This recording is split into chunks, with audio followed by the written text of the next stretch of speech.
여러분 안녕하십니까? 광주 MBC 5시 뉴스입니다. 광주 자치구간 경계 조정이 내년 지방선거 이후에나 재추진될 것으로 보입니다. 이용섭 광주시장은 시의회 본회의에서 경계 조정 추진을 촉구하는 김점기 의원의 발언에 대해 민선 8기가 시작되면 바로 논의하고 절차를 밟는 것이 바람직하다고 답했습니다. 이 시장은 민선 7기에도 경계 조정을 추진했지만 합의에 이르지 못했다며 다음 총선까지는 시간이 있는 만큼 민선 8기에 다시 추진할 수 있도록 내부 준비에 만전을 기하겠다고 말했습니다. 호남과 제주에서 지원받은 산업통상자원부의 연구개발 예산이 전체의 10%에 불과한 것으로 나타났습니다.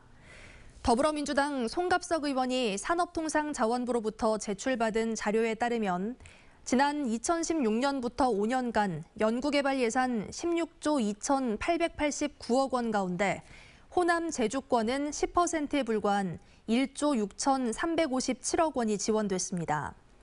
지역별로는 경기도가 20.8%로 가장 많았고 광주와 전남이 각각 3.1%, 3.2%, 전북과 제주는 각각 2.8%, 0.9%에 그쳤습니다. 광주국세청이 실수나 착오로 세금을 잘못 걷었다가 돌려준 사례가 해마다 증가하는 것으로 나타났습니다.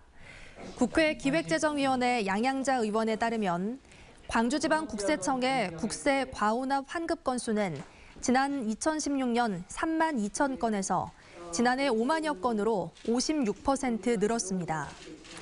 같은 기간 과오납에 따른 환급액은 1,300원대에서 2,800억 원으로 2배 이상 급증한 것으로 조사됐습니다.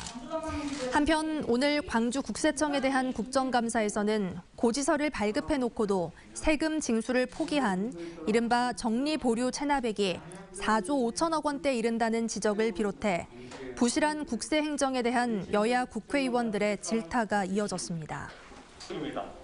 마지막으로 마무리 수순에 접어든 전두환 사자 명예훼손 혐의 재판이 열린 가운데 피고인 측 변호인은 건강을 이유로 전두환이 선고기일에 출석하지 않을 것이라고 밝혔습니다.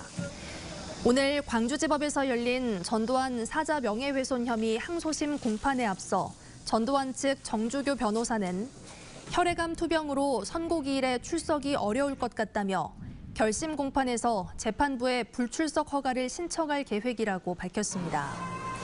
전두환 사자 명예훼손 혐의 항소심 다음 재판은 다음 달 29일에 열릴 예정입니다. 한평 군수가 정장 구입 비용을 대납받는 등 뇌물수수 혐의로 고발됐습니다. 전남경찰청 수사관은 이상익 한평 군수와 소속 공무원 등이 1,000만 원 상당의 양복 구입 비용을 건설업자 A씨로부터 대납받았다는 고발 사건을 최근 한평경찰서로부터 이관받아 관련 혐의점을 조사하고 있습니다. 한평군은 이 군수 측이 올해 1월 가족을 통해 해당 업체의 정장 구입 비용을 모두 지불했다고 해명했습니다. 보험금을 노려 살인 계획을 세우고 실제 범행을 시도한 일당이 검찰에 송치됐습니다.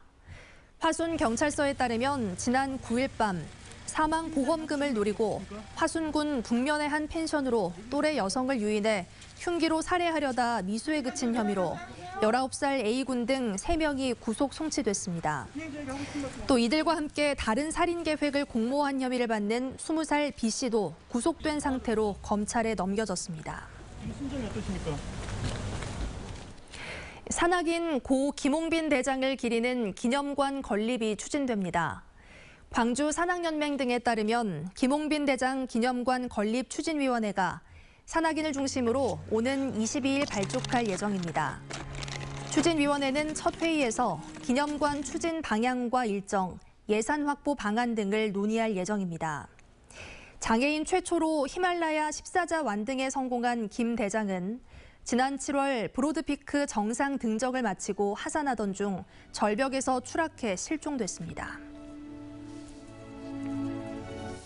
전교조 광주지부가 공교육의 질을 높이기 위해 학급당 학생 수 20명 상한 등의 법제화를 촉구했습니다. 전국 교직원 노조 광주지부는 오늘 오전 광주시 교육청에서 기자회견을 열고 장기화된 코로나19로 경제적 여건에 따라 학습 격차가 커지고 있어 교육의 질을 높이려면 학급당 학생 수 20명, 유아수 14명의 상한을 법제화해야 한다고 주장했습니다.